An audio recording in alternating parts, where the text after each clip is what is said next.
Est-ce qu'il n'est pas un tantinet mieux que les deux autres? C'était de le niveau, hein? C'est pas gentil pour les autres. Hein? C'est pas gentil pour nous aussi. Wow. Ah, mais lui aussi, hein, laisse tomber. Non, mais c'est juste dégueulasse, quoi. Alors, donc, je disais, quand tu vas... Guy Marius Sagna, c'est cher Guy, donc, song na fi, el mat mu tooy, yan ko ay xeeru raay, des fois, man daw sama yaram, honnêtement, je m'en fous complètement de ñoom seen ñu màttante reyante.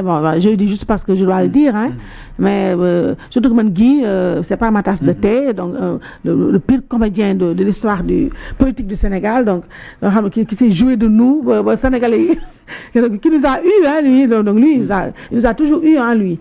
Donc moi, je m'en fous complètement d'eux, mais bon, je suis désolée, enfin, faut bien que j'en parle, mais Guy Marius moom, donc voilà, bon, Guy Marius, gis nga ko fi def. Donc, enfonce ay portes ouvertes, El Malick, tout ça, pour se faire voir. Parce que aussi, Amidou, depuis que ces deux-là sont au palais, par la magie du hasard, mais Uruberi Boudjok, énergumène Boudjok, si eux ils sont arrivés, pourquoi pas moi? Ce Guy que tu vois là, ce rêve président de la République du Sénégal. Ça veut dire, moi, mais c'est juste, c'est un truc de fou furieux, quoi. Ça veut dire, nous déjà, tu t'imagines, man, comment man, quoi, à peine un bac. Yow yaa may diriger ma nekk sama président de la République.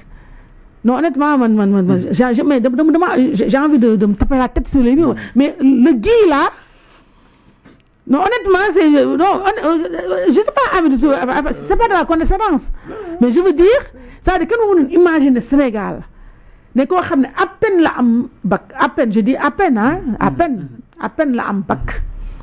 Et j'ai rien contre ceux qui ont, mais honnêtement, nañu baal, mais à peine.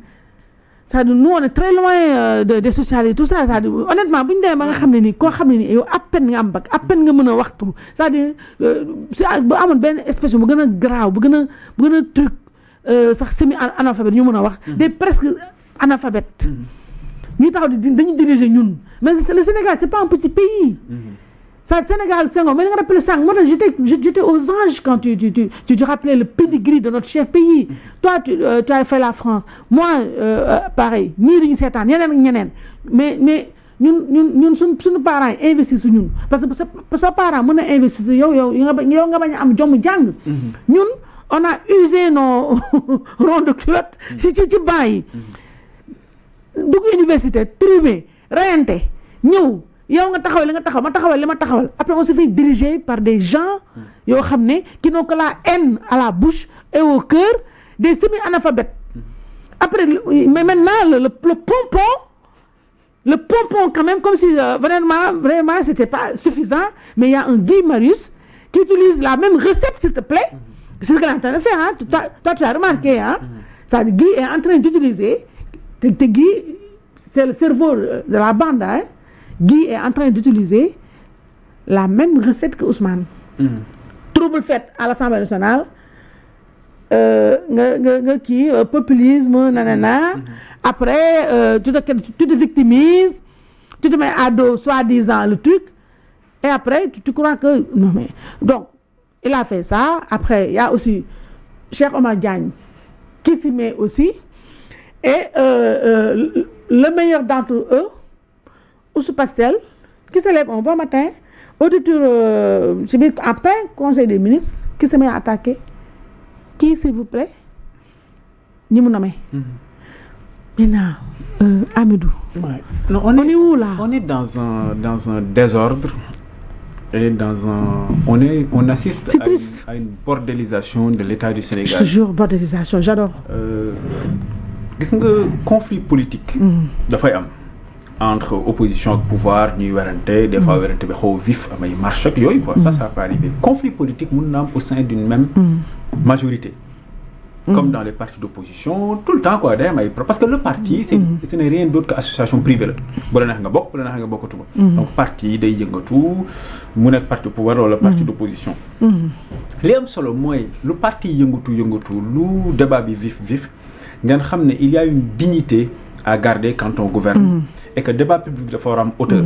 waaw mais du ñu xëy rek di xasante di dem sur les réseaux sociaux ku nekk di casse foofu et cetera des choses que l'on dit la hardiesse que l'on montre sur les réseaux sociaux on devrait peut-être davantage la montrer au travail factuellement combien de propositions de loi la ñuy dugal ñiy ajouté foofu à l'Assemblée des députés ban commission d'enquête parlementaire la ñu monté sur des sujets notamment sur affaire Azer affaire ONAS affaire Air Sénégal affaire port et cetera les licenciements ban mission d'information la député yi monté leur majorité écrasante là-bas gis nga rendement wu député foofu lañ koy xamee parce que fonction député mission bi ñett la benn bi mooy voter les lois oui donc amul benn proposition la bu ñu fa dugal et je pense que même en termes de projet de loi ay peut-être une vingtaine la ñu depuis qu'ils sont là donc c'est quand même ay amul benn projet de loi bu ci essentiel d'ailleurs à part sur l'interprétation qui était une bêtise monstre beneen bi mooy donc voter ay loi beneen bi topp mooy contrôler action exécutive bi bu fekk exécutif bi par exemple génnee na rapport yu mel nii wala mu ngi leb chaque fois et que nga xool ne peut-être c'est plus les personnes morales ak physiques ivoiriennes yi ñoom ñooy contribuer à hauteur de 60% yow Assemblée nationale député bi nga jéem a exercer ton pouvoir et ta mission de contrôle de l'action de l'exécutif mais waroo nekk le larbin ou le suppôt de l'exécutif beneen bi topp mujj bi ci fonction député mooy l'évaluation des politiques publiques politique publique ñu teg peut-être ñoom 2024 bi ñu ñëwee avril ba décembre yenn politique ñu évaluer leen quoi xool sur les inondations ci mbay mi et cetera donc loolu mooy mission au député mais du xastante di xuloo mais Pastef nag dañu jaawale benn affaire dañu xamul ne les recettes qui ont marché dans l'opposition biñ fi nekkee ak coow yi ñu fi indi woon xam nga insurrection bi enfin les morts enfin li fi amoon yëpp désordre boobu mënatul veiller au pouvoir mënoo nekk nguur di exercer le pouvoir bëgg a nekk en même temps l'opposition de la majorité et de l'opposition loolu mënut a nekk finalement tu crées une dissonance cognitive ci déjà say partisans ak aussi population bi nga xam ne yaa leen jiite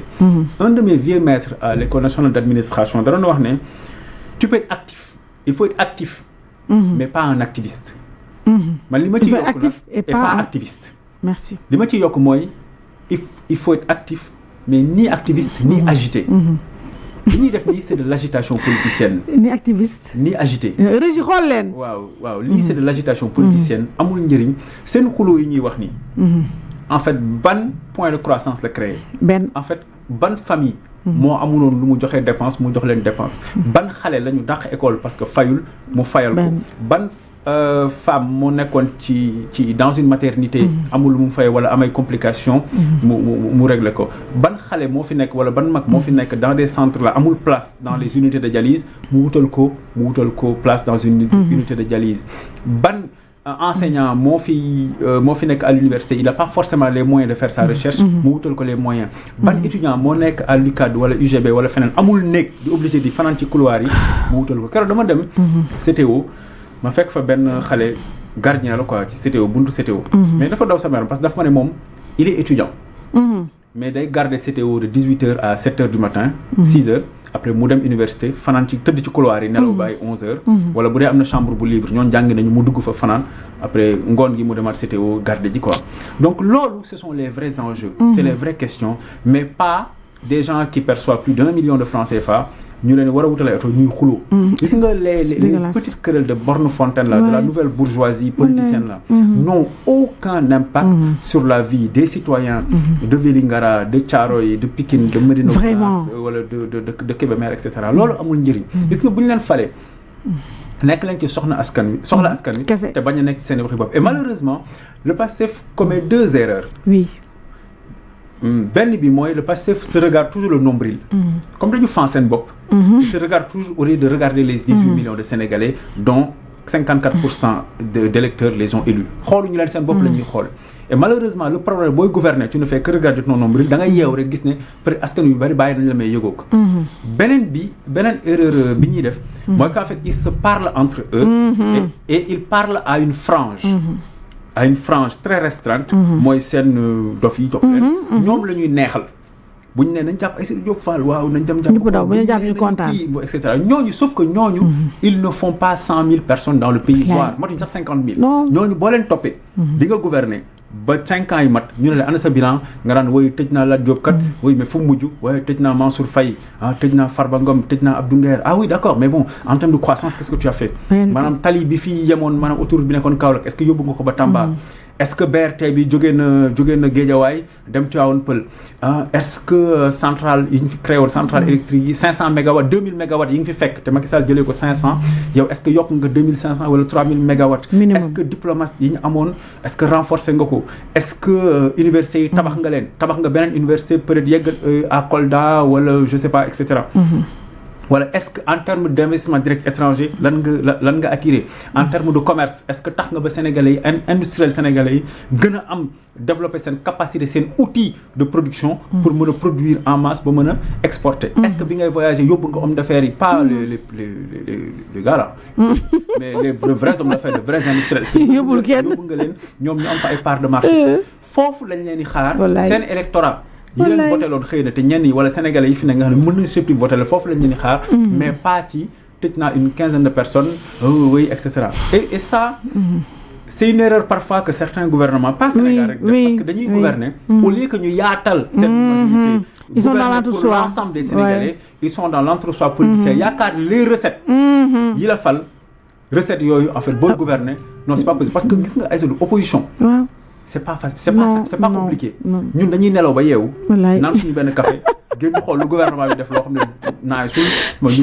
ñaari xeer sanguwaat tëdd wala ñu dem ci café yi wallaay ndeysaan booy gouverner tu gères la question politique parce que da nga am parti mais aussi tu gères la question de l'État et des institutions donc yooyu yëpp boo ko boolee xëy na doo am jot forcément t'as pas le temps donc nañu jublu ci soxlay askan wi te xam ne ñoom ils ont aussi une nouveauté foofu lay daaneel mooy ñi fi njëkk dañu amoon ay mandat de 7 ans ñoom ils ont un mandat de 5 ans mais 5 ans bariwul parce que pour nga maturer finalement fii benn projet rek c'est 2 ans attends nga wut ay financement et cetera et d'ailleurs nañ ñu wax ñoom d'ailleurs combien de requêtes de financement la ñu dugal dans les à la BAD à la BOAD pour financer des projets loolu moo ko solo que cette agitation stérile qui négaye finalement que deux trois tartampions des réseaux sociaux. Je t'adore Hamidou. Alors regarde là on arrive lentement mais sûrement à la fin de cette émission